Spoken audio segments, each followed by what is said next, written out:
Frank's Diner, 508 58th Street, has been a Kenosha icon since 1926. This classic establishment offers up sassy service with scrumptious breakfast and lunches. Can you take on the garbage plate? I don't know, but stop in at Frank's, open 7 days a week in downtown Kenosha.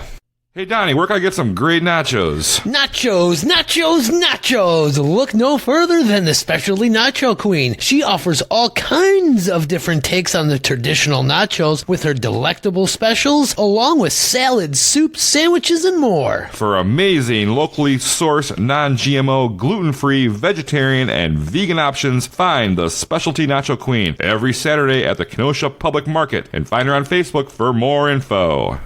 Hey you, if you're in the market to sell or buy a home, make your next move with Next Home Refined.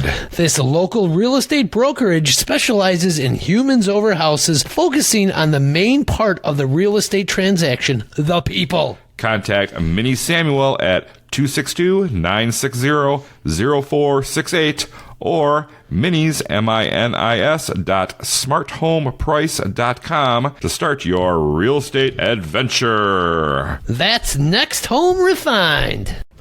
We roar into this episode as we speak with the PR guru, the acclaimed author, reporter, podcast host, and so much more. We connect with our old friend, Gary Schneeberger. Cue that music.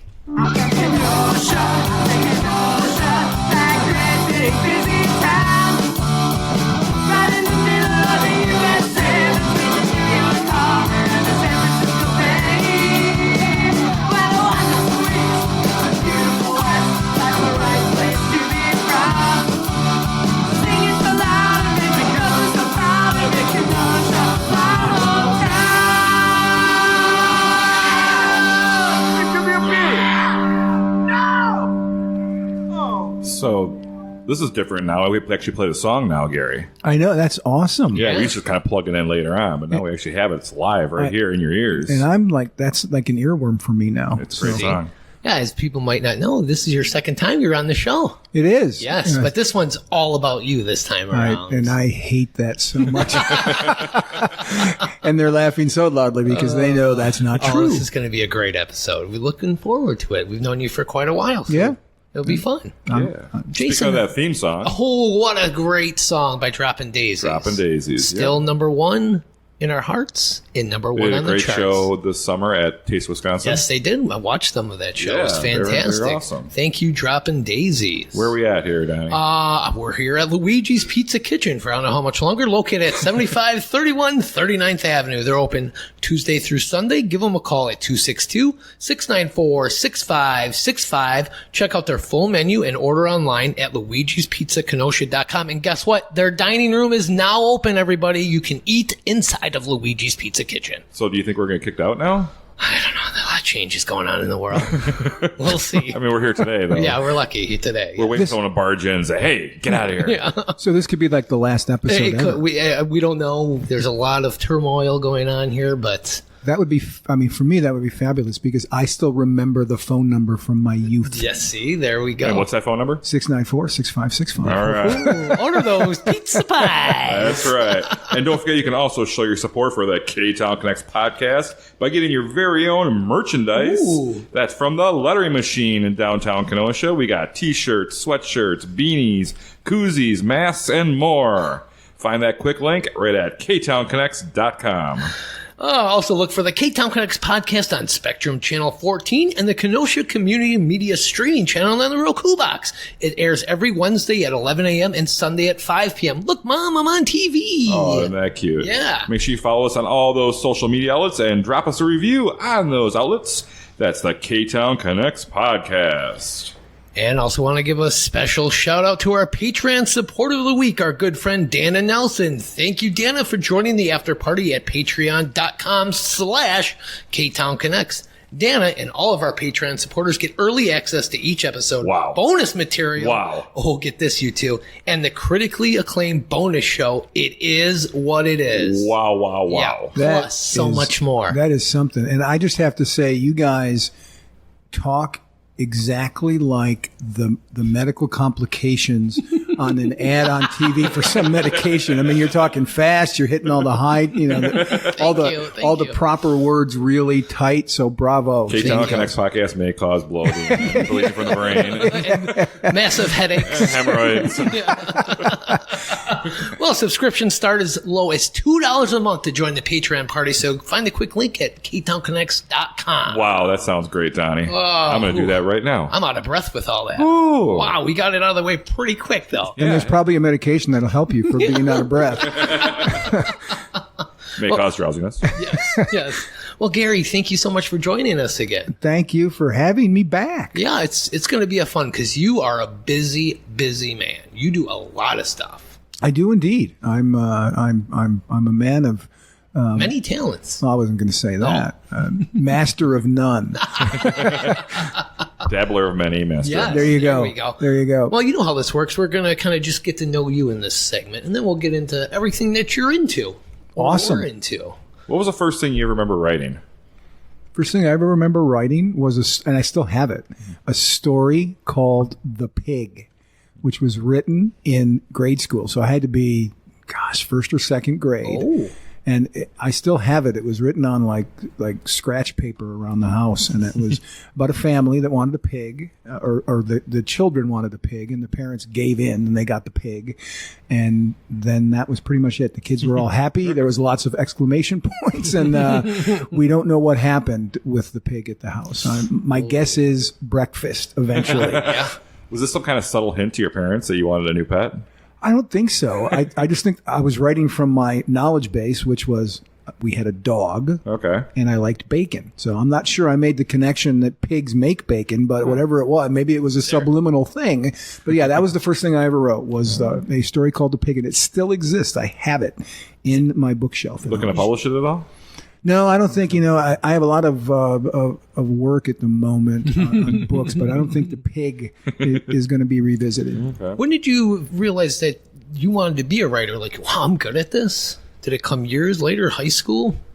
It was interesting. My mom noticed something about me as a kid, single digits, early 10, 11 years old, and bought me hang on if you're of a certain age and young, because you won't know what an electric typewriter is, listener, but she bought me an electric typewriter, which was not easy for her to do as a single mom. Right. And I used that thing to write all kinds of stuff. I used to do this as a fellow Packer fan. You'll get this. I used to watch Packer games and I would type out the play-by-play. Wow. And if you remember, this was the late 70s. The Packers weren't any good. So it was lots of, interception, fumble, out of that stuff. So I learned how to spell those kind of words pretty early. But she bought me that, and I learned how much I liked to do it. I actually wrote scripts. Oh. Because at the time, the biggest show on TV was Starsky and Hutch. Mm-hmm. So my buddies and I loved that stuff. I was in like sixth grade. We loved that stuff. So I decided that we were going to create our own superheroes. So I wrote scripts in which there was also a TV show called Beretta. Oh, yeah. So my nickname in grade school was Ba, which stood for Beretta. Oh, okay. And then my friend Billy Fumo was Fum. So we were Ba and Fum. And I still have those scripts where Ba and Fum patrolled the streets, the mean streets, and made them less mean. Wow. And one of the things I noticed when I came back home 6 years ago, Billy and I got together and did some things and chatted. And we actually, in reading through those scripts, for some reason I thought smacking the crap out of people with a monkey wrench was the best way to defeat the bad guys. There wasn't a whole lot of gunplay, but there was great monkey wrench work in those scripts. All right. Do you ever just feel like turning that into a screenplay or something? Just for a goof, you and your friend kind of just do it? We might someday. That would be interesting. Maybe that would be a nice live event to pull off. At the window. Yes. But and Fum the musical. Yes. that could be an awesome thing. I'm going to take a note on that right now. So, Gary, you're a Tremper kid then? Yep. Okay. Just had my 40th reunion on 2 days before us recording this. Yeah, I saw those pictures. It looked like you had a great time. Yeah, it was fun. Oh, all right. Where was that at? It was at Cortese's. Ooh, that's a nice place. 40 years, huh? And before that, we went and took a tour of the campus, which I hadn't been inside forever. I recognized nothing and remembered nothing except two things.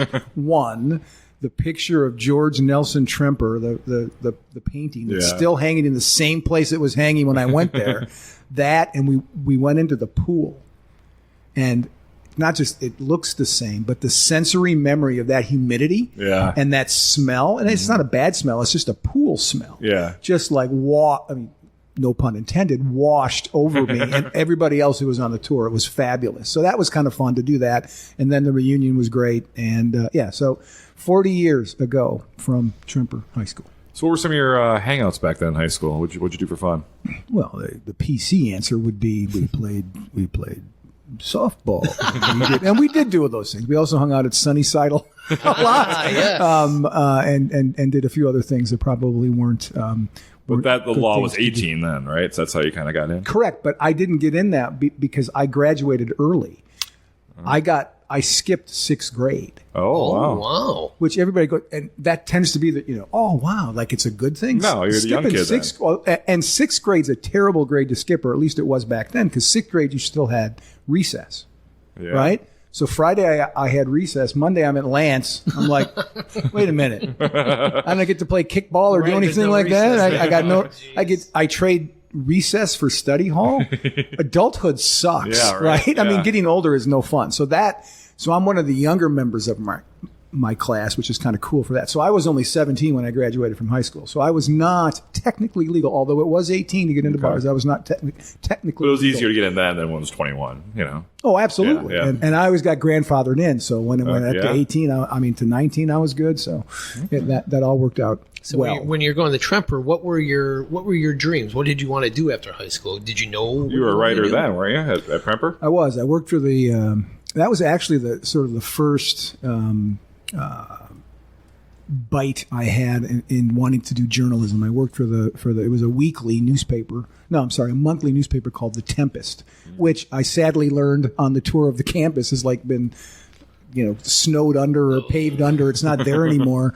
And they don't have a school newspaper, but that was my my first kind of foray into that was at the Tempest. So you graduate from Tremper. Yep. You're a little younger.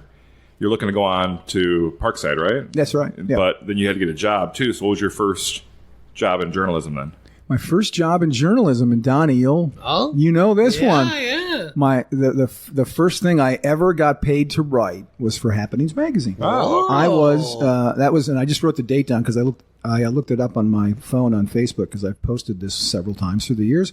March 17th, 1983, I was the TV critic for Happenings magazine. Wow. And I was there probably for 4 years, I think, before it was all said and done. So how did Frank find you? How'd you guys meet? I sent in album reviews because I saw Happenings and they had TV reviews and they had celebrity interviews, right? And I'm like, well, they don't have album reviews.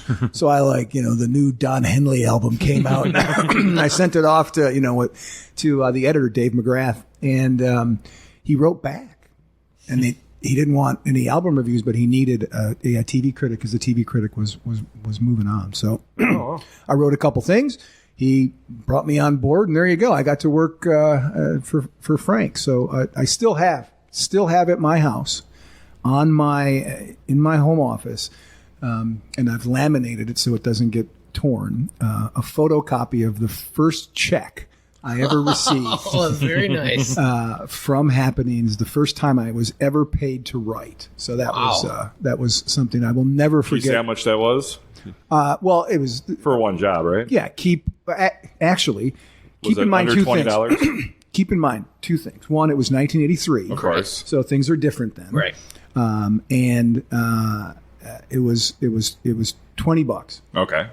That's probably $20 or a little under, I would guess. Yeah, for one article. I'll take that. I mean, it got me. Got you the exposure you're looking for. And I was able to. It allowed me to exercise kind of both my writing muscles and also I just loved entertainment, so I could watch TV and write about it. Yeah, right. I could get paid for that. Wow, that's Yeah, cool. fun.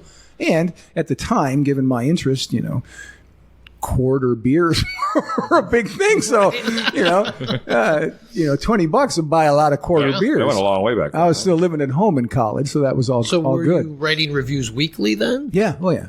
So you're at Parkside. Yep. So you stayed there. You got your degree in that. In English, yep. In English. And you're looking to teach then? Is that kind of your idea? I was going to be a teacher. What was your plan? Where to go where, do what? What was your dreams when you graduated? It's funny.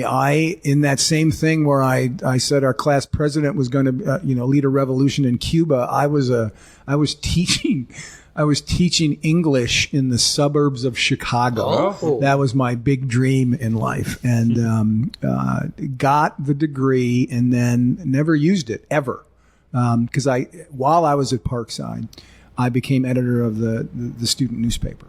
And that's when I really fell in love with journalism proper. Okay. Happenings was a great place to go to write reviews, to do entertainment things, but just, chasing news and writing news stories and leading a team, that was the fun of being at Parkside. So that's when I decided, okay, I want to go do that for a living. And that took a while. I was 2 days away from taking a job. My brother sold cars.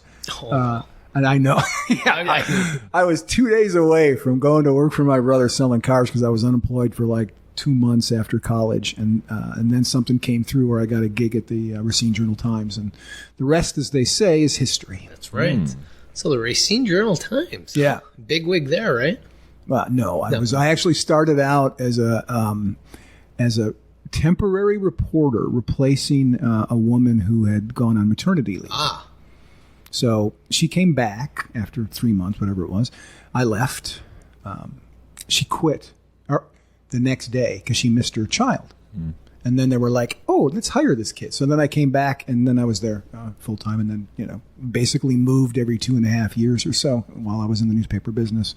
And took me a lot of places. So you've been with a lot of newspapers over the years. Are they pretty much dead now?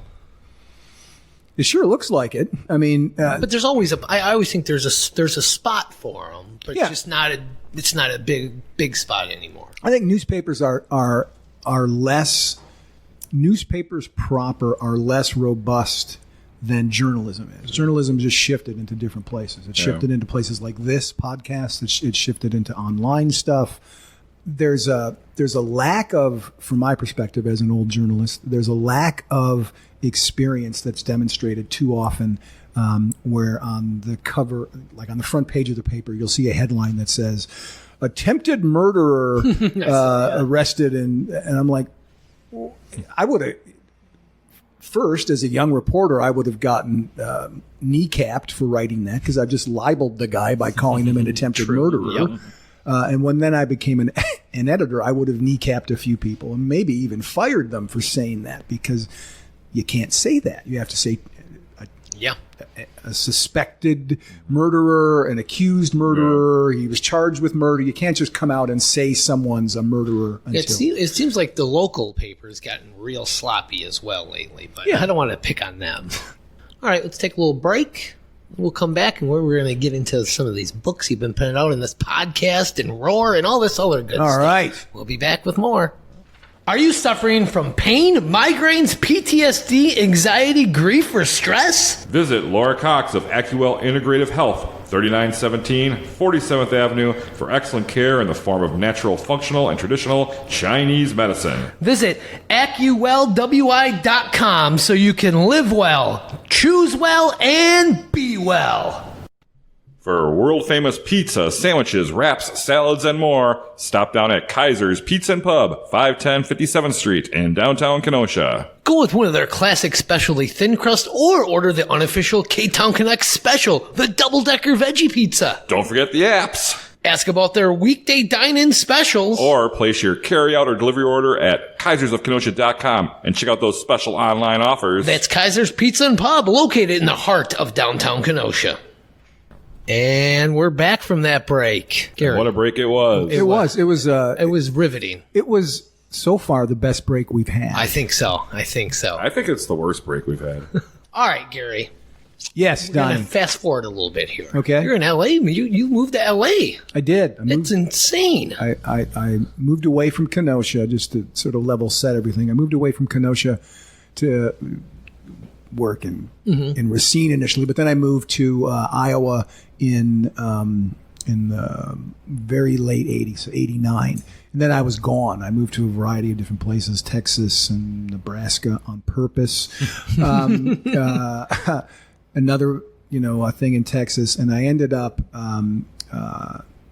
in LA for a while because I lived in Palm Springs, worked at the paper there, did some stuff for the LA Times. But then I went to Colorado Springs and worked and lived there for 12 years. So it was to Los Angeles to work in PR for the film industry. That's that's when I left Colorado Springs in about 2012. Yeah, so that was like 10 years ago. So all this hopping around, was this just like following the journalism trail, get a little more money, a little more money? Yeah. That seems to be a story for a lot of. It's the typical itinerant jouralism story. You spend 2.5 years, you make your bones, and then you move on. And you go to a new place, bigger circulation, bigger responsibilities, bigger gig. The biggest transition was crossing from journalism into public relations because that's the one that's... You've joined the dark side of the marketers. And what made you get into PR work? It was just, I'd love to be able to say, well, Donny, I saw the writing on the wall that journalism was going to stumble a bit, and I thought public relations would be, and that just wasn't that wasn't the case. I was working at a place that as a reporter for a magazine, and then something opened up in the organization that allowed me to go, I'm going to go do that because that's more responsibility, more money, more, and I was able to, it was a PR gig. And that I have never regretted it because here's the great thing about public relations. You get to hang out with journalists all day, every day, but you don't get paid like a journalist. There you go. There you go. That is the daily double. Ooh, that must have been intense. It was, and it was really fun for a very short burst of time, and it just got to the point where I felt like, it's like anything. You gear up for the release of a movie. You see it all the time. Happenings deals with it all the time, right? Here's the number one box office film for the week, and if you weren't the number one box office film for the week, next. And you move on, and you don't. So if you're working on a number of those films that aren't the number one box office of the week, people start looking at you sideways. So that is short careers are birthed in Los Angeles, and I realized that, and that's when I started my own firm because I could pick my own clients. Indeed. But now, let's go back a little bit. What does a PR person, what was your job entail for some of our listeners? Yeah, I mean is it just like a name, that's it? Or is there something that you actually did? Yeah, public relations is, and I have a book, and I didn't bring it. Bite the Dog. Bite the Dog. I have a copy of that. Build a PR strategy to make news that matters. And the idea behind it is to really help people, to give voice to people's projects, things that are on their hearts. What are they doing? You basically help people raise their profile and raise their bottom line in raising their profile. So what you're trying to do is to get your clients in the media, like your show here, like on TV shows. I've, over the course of time, I've been on CNN, I've been on CBS, I've been on, all kinds of networks and talk to all kinds of people and put people on Larry King, put people on Sean Hannity, put people on all kinds of shows like that. So it's really designed to help people frame their message in a way that's appealing to the most people, puts their best rhetorical foot forward, and then helps them get attention. And what people don't always realize is that the audience that you're going after in public relations is not the reporter. You got to entice the reporter, but you want their audience. You want to introduce your client and your client's goods, services, perspective, television show, movie, whatever it is. You want them to loan you their megaphone so that they can reach the audience of that journalist that you're speaking to. Sounds like we need to hire Gary for the Key Talking X podcast here. Well, he knows how to talk.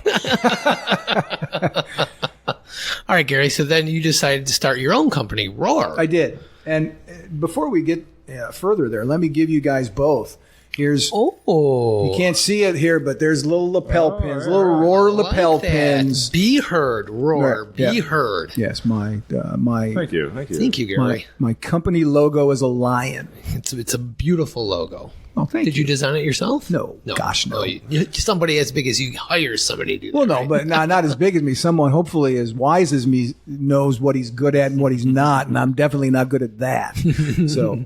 So you decided to start your own company. Yep. Were you nervous doing this? Absolutely. I was 51 years old, and I started my own thing. Now, was that by the time you came back to Kenosha? Yep. What brought you back to Kenosha? Partly, very small partly, sliverly, I would say. It's easier to start a business in Kenosha, Wisconsin than it is to start a business in Los Angeles, California, True. if you're doing not just stuff that's in LA. And I still do some work in the film industry, but I have a wider client roster than that. But the other thing is, I mentioned I was editor of the paper at Parkside. When I was there, I met, actually recruited students all the time. I would go out to the high schools in the area in Racine and Kenosha and bring students and try to bring students to come work for the paper. One of them I brought in was a young woman named Kelly McKissick, who was really, really talented. Brought her on the paper, promoted her to be an assistant editor. I was 4 years. She was a freshman. I was a senior. Became friends. Nothing at all went on. We just became friends. Then I graduated, said goodbye, gave her a hug, and 30 years passed. So that was 1986 to 2016. In 2016, I'm sitting in a poor marriage. I'm sitting, sort of alone in my house.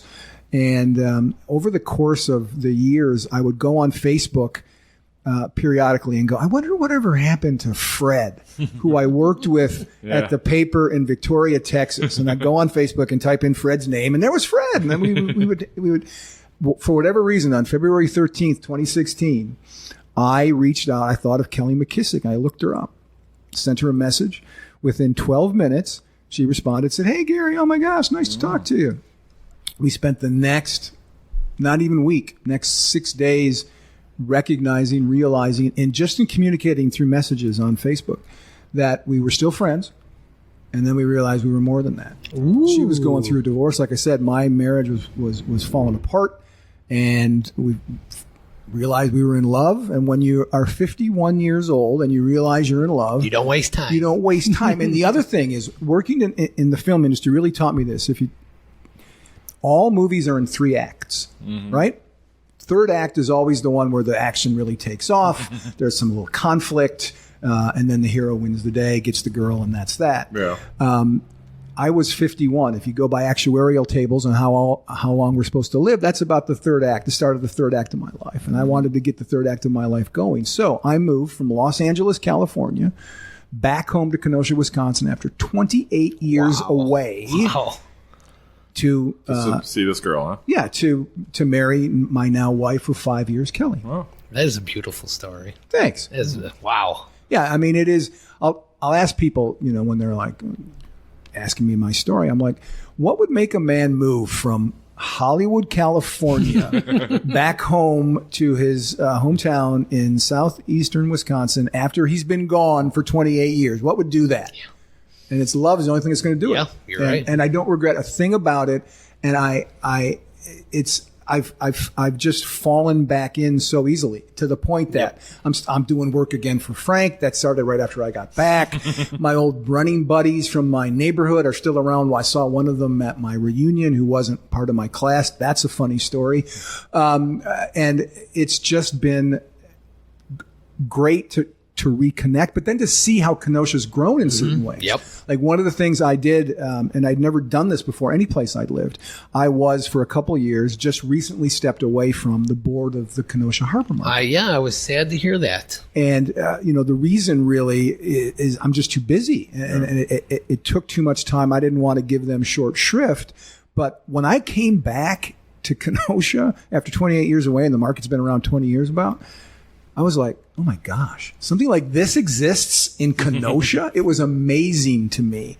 And to be able to work on the board for that, that organization for 2 years was just fantastic. And it also sort of pricked this thing in me about community service and those kinds of things. So I will, at some point when my schedule slows down a bit, I will definitely want to plug back into that because it feels really good. You know this, you're on board. I mean, it feels really good to give of yourself to your community. And this is the place that, for good or ill, made me. So. All right, so Roar, your PR company, if people want to learn more, they can go to weroar.la, correct? That is correct. Oh, and hey, maybe you'll get a few clients from being on the Ktown Connects podcast. That would be awesome. It is interesting. It is fun to do work locally. Yeah, right? After doing things.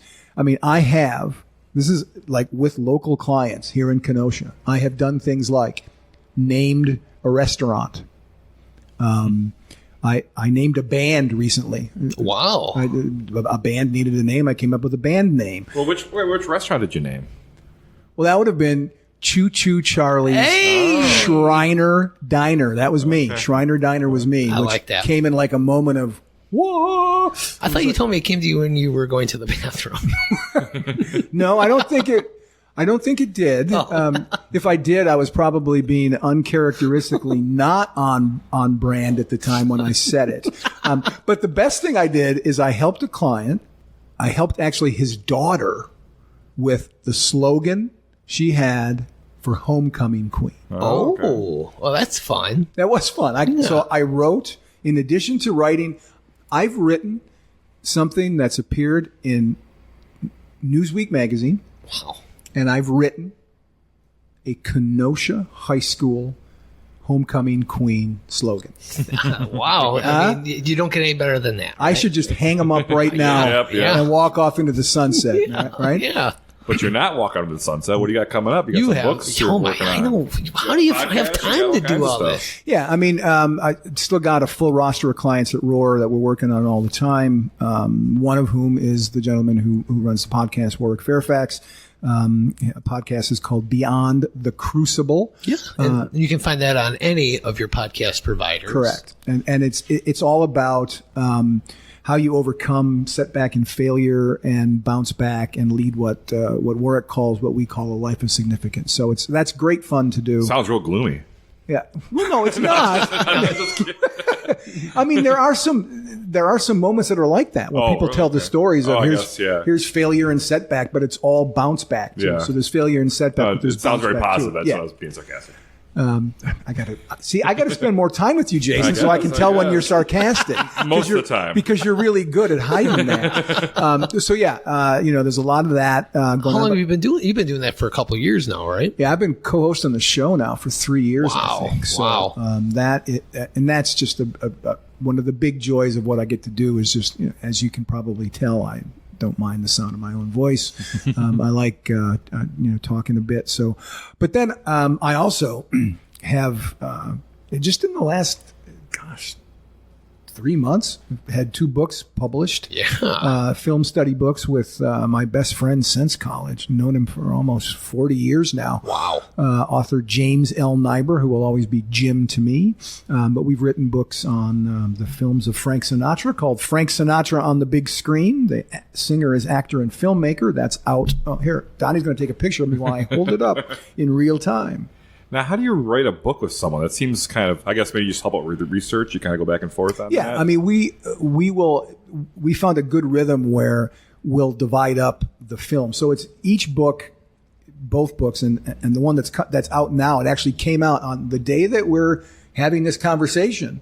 The book just went live from Connery to Craig, the James Bond film series. That one is out, but the books are all film by film studies of an actor's work. In the case of Bond, of what we call the Bond cinematic universe, which I think is kind of cool. Yeah, I like that. But we'll just like split it up. So you get. He actually took he took some of the really good ones. He took. I think I'll take Goldfinger. I think I'll take From Russia with Love. I'm like, oh man, but I got some. I mean, I got some great ones too. I got Dr. No. I got I appreciated Timothy Dalton's run at the role in the 80s more than many people did. In many ways, and it was proven out by 2 people that we interviewed for the book who were in. the director, John Glenn, of his movies, as well as the bad guy who was in one of them, License to Kill, said that basically Timothy Dalton he called him Robert Davi, the actor who played the villain in License to Kill, called Craig called Dalton the father of Daniel Craig, which was just beautiful. Wow. Because it was a rougher edged kind of Bond. It just the culture wasn't ready for it in the late 80s. Well, Dalton was only in what, 2 of them? He was only in 2. Okay. Yeah. So where can we find these books if our listener wants to purchase one? you can find Sinatra pretty much anywhere you can buy books online. So that is, again, Frank Sinatra on the Big Screen, the singer as actor and filmmaker, by James L. Nyber We'll have that link right down there in our show notes. and Gary Schneeberger. And then Good, you pronounced that right. I know, I was going to say. That's awesome. And then Bond just went live today. It'll be on it's on Amazon and also from the publisher's website, Bear Manor Media, and all kinds of other places that you can buy books And online. Bite the Dog has been available for a while. That's also on Amazon as well. Yeah. Maybe you should read that, Donny. Maybe you can help. I have the book at home. That's why I said you should read it. I've read some of it. Okay. Oh, yeah, I've read some of it. It is like, I looked and saw Gary's name on it. It's on the back of my toilet, so I'm going to read it. Check the thank you list and saw your name wasn't on there. Like, yes. Yeah. Yeah, okay, I don't want to. No. It's not in there. All right, so Gary, you got all these books, and then I heard a little rumor that there might be another book coming out. Bruce Willis? Oh, yeah, we've actually got contracts with Bear Manor Media for the films of Bruce Willis, who recently sadly announced he was retiring from acting because of a medical condition. We're going to examine his film career, certainly the ones that are where he has a major leading role. So we have a contract for that. Then after that, we have a contract for the films of Burt Reynolds. Wow. Or at least, again, the major films of Burt Reynolds, because he did sort of the same thing toward the end of his career. And we have a contract for the films of Robert Redford. Then we've got a verbal agreement with the publisher to do the Rocky film series, including Creed. Oh, wow. All right. So that'll be awesome. And we're talking about, we've talked about doing Gene Hackman, as well as, this is an interesting one to me, the director Norman Jewison. If you don't know who Norman Jewison is, he directed Moonstruck. He directed Rollerball, the original one. He's directed a lot of big actors from like the 60s down into the 90s. So that's kind of going to keep me busy for the next 10 years. Yeah, geez. Wow. Which is one of the reasons why I had to leave the board of the Harbor Market. And you're still writing stories for Happenings as well. I don't know how you find all the time to do all this, Gary. You are a very talented man. Well, thanks. All right, with that, we're going to take our second break, and we'll be back. All right. LaMacchia Travel, 618 55th Street, has served Kenosha for over 90 years. And with their rich history, you can expect the best in customer service and care to ensure that your next vacation will be one to remember for all the best reasons. Stop in their office or visit their website, LaMacchiaTravel.com, to plan your next big getaway. I'm out of here. Every Friday, get on down to Union Park Tavern, 4520 8th Avenue, for their famous fish fry, voted best in Kenosha for the last decade. But that's not all. Union Park Tavern serves up great food every day, including their 9 a.m. weekend brunches. And if you enjoy live music like we do, they got you covered there as well. Live music every Friday and Saturday night. Be sure to check out that beer garden. That's Union Park Tavern, 4520 8th Avenue. Honk honk! Looking for a new car? Well, stop on by CarBox, 1750 22nd Avenue. Scott and his team will put you in the car of your dreams. They offer great vehicles for all family types. Honk honk! They have the deals you want and need. Visit CarBox, 1750 22nd Avenue. Honk honk! Why don't you bring us back from that great break? I think you just did. We're back from that break. Wow. All right. That worked out great. Ding, ding, ding. You know what time it is? It's time for the Kenosha Connects question. That's right, Donny. Hey, Donny, your hair is looking great. Oh, my God. Thank you. Because I got it cut from Boda at Faded Barbershop for Men. They're located at 2227 63rd Street. Wow, I heard they offer many different services, including shaves, waxing, and the good old-fashioned haircut. That's true. I got those all done there. So follow their Facebook page to schedule your next hair-raising experience. That's Faded Barbershop for Men, located in Uptown, Kenosha. Are you done with that ad now? Because I didn't really want to know that you got waxed. And I'm also a little jealous about the haircuts thing. If anybody sees a photo, they'll know why. Yeah, well, you had a good run, and we saw those old pictures of you. Yes, you had a good run. You had a good run. You had a good run. Well, Donnie, for your waxing, you go to Wink, right? I also go to Wink, but they do my nose when I get my hair cut. Okay, well, Sarah and Wink Sarah, does your other Sarah stuff. does my butt and my Okay. back, yes, at Wink. Sometimes just for fun. A little bit. Wow. She doesn't bust out the bleach toothbrush. She doesn't even for charge me. you. Just want to rip out your hair. She donates the hair. That's how much there is. Well, maybe I can get my hands on some of that Hey. stuff. See? Right. We're making connections right here. There we go. The Ktown Yep, Connects yep. Look at that. podcast. Great segue. Yeah, I like that. All right, you ready for these Kenosha Connects? After hearing about your butt hair, absolutely, man. I'm ready for anything. All right, what was the last great meal you had in Kenosha? The last great meal I had in Kenosha would have been at the high school reunion at Cortese's, which is one of my favorite Italian restaurants. What'd you get? They had some mostaccioli and some. They have really good sausage and pepper, so that was the good. Ooh. That was the good thing. And then the dessert was Rolaids after that. Yeah. I don't process that as well as I used to. Yeah, it's worth it though. Yeah, absolutely. All right. Where in Kenosha would you recommend someone go for a first date? First date in Kenosha. Wow. You know what? This is going to be a two-part answer. The Kenosha Comedy Club, not because I'm kissing Frank's butt, but it's very. I mean, it's It great is. to have. It's a great It's great to have a comedy club in town. Yeah, for sure. Here's the tip: don't sit too close to the get made stage. fun of. Right, because the comedian will get on you. I went to a show once in the 90s, and I sat in the front row with this girl I was trying to impress, and we're on a date, and the comedian starts to like hit on her. And, "Oh, she's really pretty," and I'm just like, I'm like, my buttons are bursting. He goes, "What are you doing, man? You had nothing to do with how good she looks." I'm like, okay, I'm just going to shut up and sit here. So go to the Kenosha Comedy Club first date. Just sit a little bit toward the back. Okay. Yeah, I like that. I have a good time when I go there. Yeah, I do too. All right, Gary, favorite Kenosha event? And again, this sounds like I'm being even though I'm no longer on the board, I love the Harbor Market. I think it's a great place to meet, to see people, see friends, hang out. Get some good food. You get some good food. You get some good deals on stuff. I live in the, a little bit away from it, so I've got a little time in the car to drive to get home before I have to tell my wife I spent $100 on a bunch of stuff I didn't need, because there's always something there that's interesting that's offbeat that you can't get elsewhere. Yep. So that to me is my favorite place to go here for sure. Who is your favorite famous Kenoshan? Oh, this is fun. I'm going to say Mark Ruffalo. And here's why I'm going to say Mark Ruffalo. Not only because I worked in Hollywood and I did publicity for films, but I believe it's possible when I was younger, 12 years old, when I was kind of a jerky kid, I may have bullied Mark Ruffalo. Oh.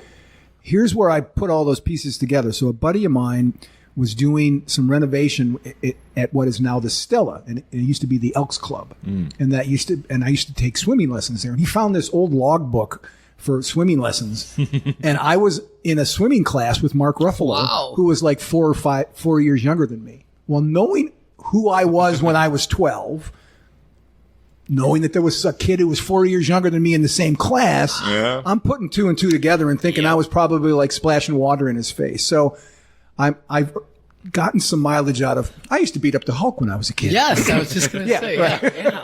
Yeah. That should be the title of your next book. Yes. Even though because he was younger than you, he was more advanced in the class than you. Yeah, no doubt. I swim like a rock, so still do. The Elks Club did not teach me how to swim very well. Let's shut that place down. Yeah. Favorite museum in Kenosha? Oh, man, there's only a couple of them to pick from. I think, there's probably like 100 of them to pick from. And there's I don't know five. them all. There's five. I don't know all of them. I really had a good time at the Civil War Museum. My sister came to visit last year after our dad passed away. She came for the funeral, and she hadn't been to Kenosha for a couple of almost 2 decades, I think, and spent any time. So she was like, "Oh my God!" Like every time we turned on a street, oh my gosh, look at that. Oh, wait. It was all either where did this thing that used to be here go, or when did this thing that's here now come? But one of them was the Civil War Museum, and that was really a cool experience. Just not only for the exhibits, but the way it's laid out. Yep. That 360 thing that they have was really immersive and very enjoyable. So, yeah, that would be it. Civil War. Great. How about your favorite pizza place?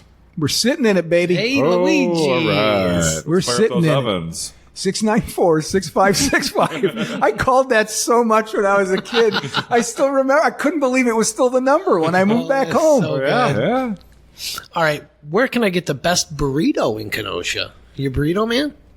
I am. I don't usually go out and get them in Kenosha, but here's where I know you could find the best one. Yeah. Talk to Hunter. My stepson Hunter is a burrito expert in Kenosha. Okay. So he would turn you on. There's a place on 52nd called Tacos to Go, which has a lot of it's like a convenience store kind of thing. Kind of across from Spanky's or something. That was his favorite place to get any sort of Mexican food. I always drive by there and I was like, I want to stop there when I he said it's really good. Okay.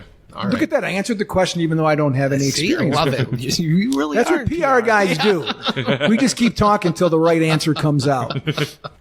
All right, what now, Kenosha? What now, Kenosha? That sounds like a game show. What now, Kenosha? I like that. That's not that. We're working on a game show thing maybe for next year. You are quite the entrepreneur. Well, you guys are the entrepreneurs make money. Yeah. We're big hobbyists. You're wantrepreneurs. You want to make big money. All right, which now closed Kenosha business do you wish you could bring back? The drive-in. Ah, yes. Yeah. For all kinds of reasons. Not the least of which was just movies on that enormous screen. You get 3 for $1 or Tune $3. in your radio. Yeah. Well, back when I would go to it, they didn't have radios yet. I mean, they didn't have the radio setups. They had speaker things that if you like in the Flintstones, you pull it. Right. And that's about how long ago it was. The prehistoric. Yeah, I remember when they started doing the radio thing. I thought that was a genius idea. It's like, oh my gosh, that's great. You know? Yeah. You could kind of park by St. Therese and kind of tune it in and kind of see it on the screen Yeah, too. it was funny. At my reunion, there was a classmate there that we went on a date one time. We went to the drive-in, and I, of course, maybe drank. Not maybe. Come on, let's be honest, man. This is a safe zone. Yes. I drank too much and ended up running out in the middle of the thing and getting sick. That was, and we still talk about that. It's like, oh yeah, hey, I haven't seen you in 5 years. Are you sick? Are you drunk? Are you going to throw? It's like, okay. All right, Gary. Since we're talking about that, which Kenosha bar do you think you spent the most money at back in the day when you were a drinker? Oh, now that would be Sunnyside? No, it wasn't because I liked the clubby ones better. So there was I certainly spent a lot of time in Sunnyside, but I liked the clubby ones a little better. There was one called Cagney's that was out. The Club Cagney's, it was called. It's a restaurant now. It was the restaurant Baker Street, which closed down out on Green Bay Road. On Green Bay Road. 63rd. But I spent a whole lot of time. That was your pie. Okay. Time, money, blood, sweat, toil, and tears, as Winston Churchill would say, at the Club Cagney's. I don't remember that place. Must have been. I don't either, but that's for different reasons. All right, last one. You ready for this one? I hope so. Big Star or The Spot? Oh, without question. Ooh. Without question. The Spot. Oh, okay. Wow. All right. This Big Star is closed by the time this issue comes out, or this episode. So Gary says, get to The Spot. Absolutely. They're open year-round. Yeah. All right, well, that was our Kenosha Connects, and that was brought to you by Faded Barbershop for Men. That's right, Donny. And what time is it now? It's trivia time. Uh-oh. Hey, Jason, you thirsty?